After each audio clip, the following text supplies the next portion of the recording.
Hello? Recorded na ba ito? Ay, wala. Congrats nga pala. 1 followers ko na sa TikTok. Naalala ko lang na ikaw nga pala yung dahilan kung bakit ko sinulat yung kantang Bituin. Version 1, 2, at ngayon 3. Naalala ko lang din yung unang beses kitang nakausap at unang kitang naalala. Nakakamiss din yung araw na yun. Pero ngayon, tayong dalawa, nagkakalimutan na.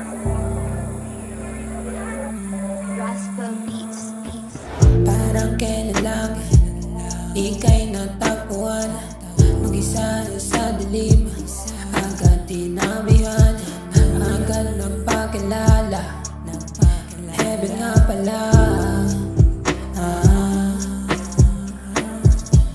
Para sa akin ay isa kang bituin, mahirap sungkitin, pero lahat gagawin para na makilala, para may makasama, lumaban sa dilim na di ko na rin kaya. Ito ako ngayon, nag-iisa, minamamasdan ng mga bituin sa kalawakan.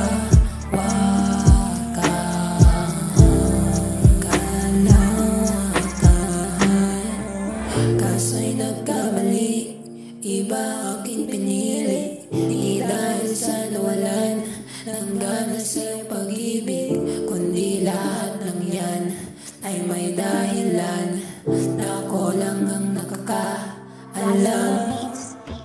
Teka lang, huminto ka naman, makinig kaya dyan sa aming dahilan. Di ko lang talaga magawang bitawan ang mga kong binuo sa iba. Yung patunay lang na hindi ako gaya ng dahil Di ko lahat sa papakaw na, diba? babalik pala, tapos sasaktan din naman pala uli. Siya pala yun. Ngayon ay Ito ko yung mga pangako. binitawan ka Pinangako uli, na.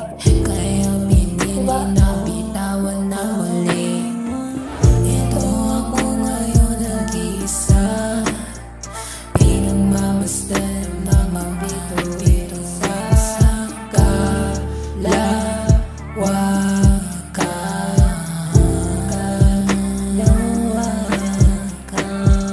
pasensya na ako na wala ng gana, pasensya na sa pagkakamali na di ko inaakala, nagawin ko din pala, kung alam ko din naman na ako'y masasaktan.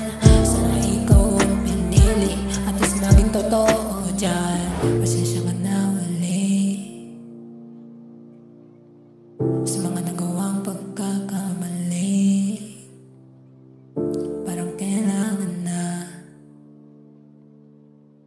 bitawan ng mga pangakong napag